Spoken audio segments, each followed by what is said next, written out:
Bismillahirrohmanirrohim.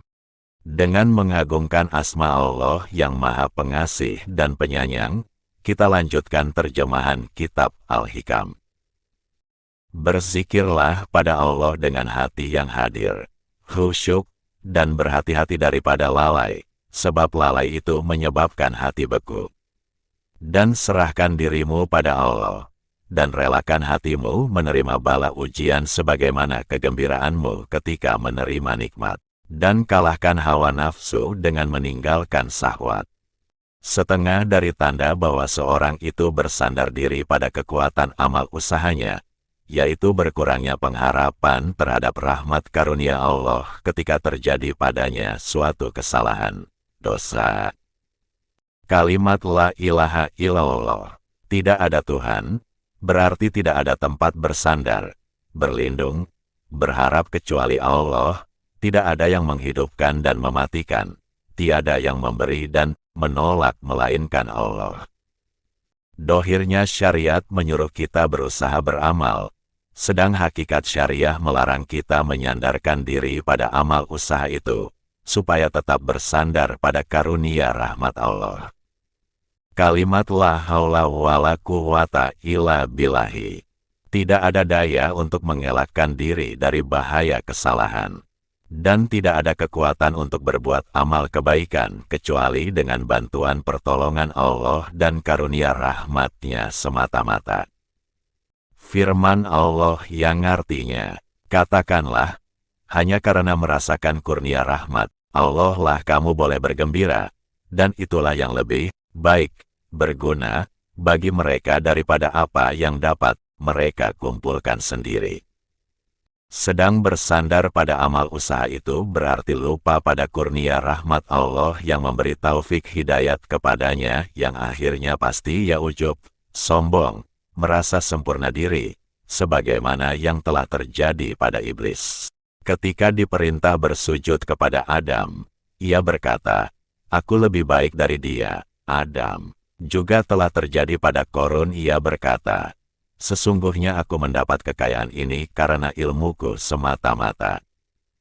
Apabila kita dilarang menyekutukan Allah dengan berhala, batu, kayu, pohon, binatang dan manusia, maka janganlah menyekutukan Allah dengan kekuatan diri sendiri, seolah-olah merasa sudah cukup kuat dan dapat berdiri sendiri tanpa pertolongan Allah, tanpa rahmat taufik hidayat dan karunia Allah. Sedangkan kita harus bertauladan pada Nabi Sulaiman, alaihi salam.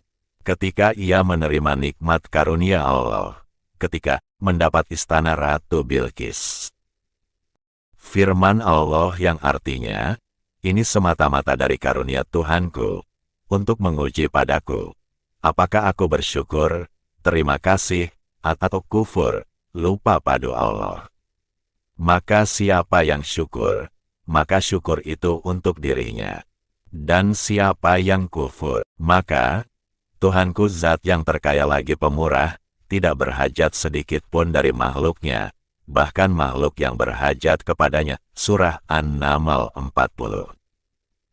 Keinginan untuk tajrid, melulu beribadat, tanpa berusaha dunia, padahal Allah masih menempatkan engkau pada golongan orang-orang yang harus berusaha, kasab, untuk mendapat kebutuhan sehari-hari, maka keinginanmu itu termasuk syahwat hawa nafsu yang samar, halus. Sebaliknya keinginanmu untuk berusaha kasab, padahal Allah telah menempatkan dirimu pada golongan orang yang melulu beribadat tanpa kasab, maka keinginan yang demikian berarti menurun dari semangat dan tingkat yang tinggi.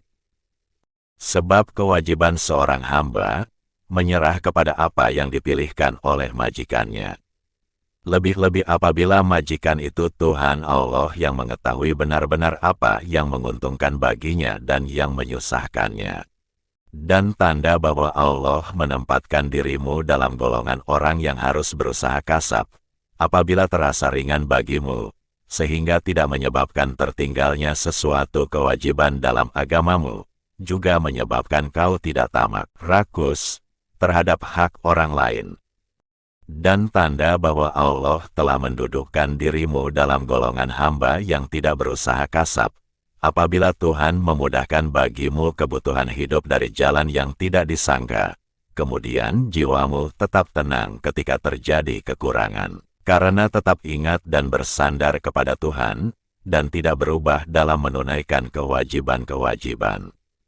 Syaitan sebagai musuh manusia tidak suka bila melihat manusia itu tenang, maka ia datang membisikkan kepada manusia, supaya tidak puas terhadap apa yang telah diberikan Allah kepadanya, dan selalu membayangkan kepadanya kesenangan, kemewahan, ketenangan lain orang untuk membangkitkan sifat tamak, rakus, iri hati terhadap apa yang bukan bagiannya, sehingga apabila ia telah melepaskan apa yang ia telah tenang, tentram itu untuk menurutkan sifat tamak rakusnya, gagal amal perbuatannya, dan kecewa. Firman Allah yang menunjukkan bagaimana tipu daya syaitan terhadap Bapa Adam dan Hawa alaihi salam, yang artinya, berkata syaitan, Tuhan tidak melarang kamu mendekati pohon ini, melainkan supaya kamu tidak dapat mencapai kedudukan malaikat atau tidak dapat kekal dalam surga.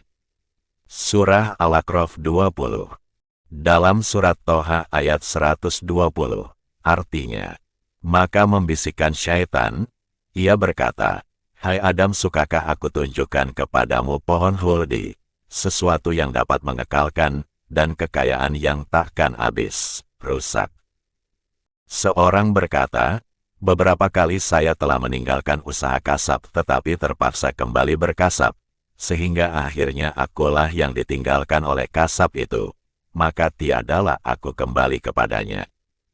Seorang murid merasa bahwa untuk sampai kepada Allah dan masuk dalam barisan para wali dengan sibuk pada ilmu dahir dan bergaul dengan sesama manusia agak jauh dan tak mungkin, lalu ia pergi menghadap gurunya. Tiba-tiba sebelum ia sempat bertanya, guru bercerita, ada seorang terkemuka dalam ilmu dahir. Ketika ia dapat merasakan sedikit dari perjalanan ini, lah datang kepadaku dan berkata, aku akan meninggalkan kebiasaanku untuk mengikuti perjalananmu. Jawab, bukan itu yang harus kamu lakukan, tetapi ya dalam kedudukanmu, sedang apa yang akan diberikan Allah kepadamu pasti sampai, tercapai, kepadamu, olehmu. Kekerasan semangat, perjuangan itu, tidak dapat menembus tirai takdir, kekeramatan atau kejadian-kejadian yang luar biasa dari seorang wali itu, tidak dapat menembus keluar dari takdir, maka segala apa yang terjadi semata-mata dengan takdir Allah.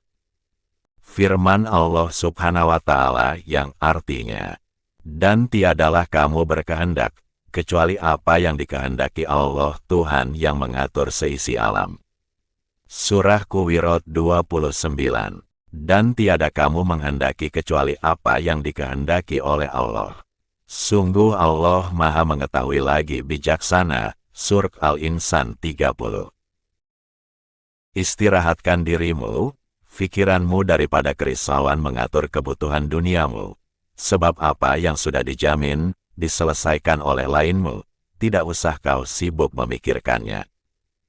Sebagai seorang hamba wajib dan harus melulu mengenal kewajiban, sedang jaminan upah ada di tangan majikan, maka tidak usah risau pikiran perasaan untuk mengatur, karena khawatir kalau apa yang telah dijamin itu tidak tiba, atau terlambat, sebab ragu terhadap jaminan Allah tanda kurangnya iman.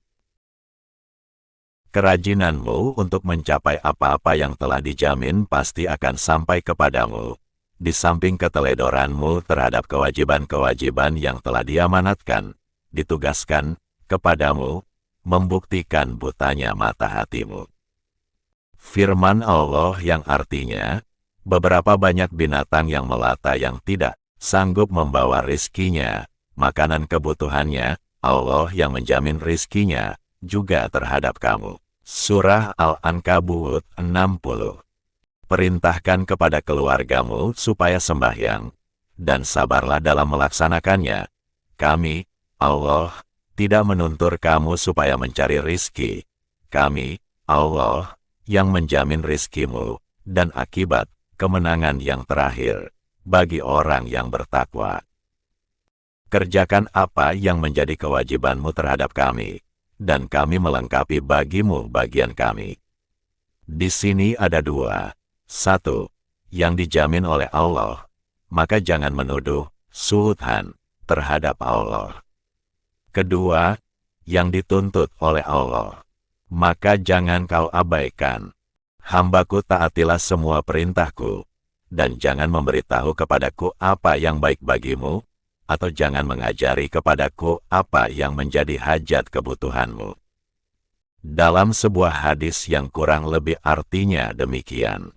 Mengapakah orang-orang mengagungkan orang yang kaya, pemboros dan menghina ahli-ahli ibadat, dan mengikuti tuntunan Quran hanya yang sesuai dengan hawa nafsu mereka, sedang yang tidak sesuai dengan hawa nafsunya ditinggalkan, diabaikan. Padahal yang demikian itu berarti mempercayai sebagian kitab Allah, dan mengabaikan, kafir, terhadap sebagian isi kitab Allah. Mereka berusaha untuk mencapai apa-apa yang dapat dicapai tanpa usaha, yaitu bagian yang pasti tiba dan ajal yang tertentu, dan rizki yang menjadi bagiannya. Tetapi tidak berusaha untuk mencapai apa yang tidak dapat dicapai kecuali dengan usaha, yaitu pahala-pahala yang besar dan amal-amal ibadat dan dagangan yang tidak akan rusak.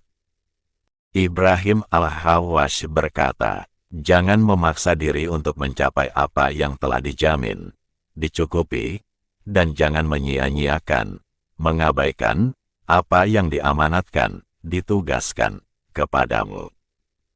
Oleh sebab itu, maka siapa yang berusaha untuk mencapai apa yang sudah dijamin, dan mengabaikan apa yang ditugaskan kepadanya, maka berarti buta mata hatinya, karena sangat bodohnya. Insya Allah kajian ini kita lanjutkan di part ketiga. Wallahu a'lam bishawab.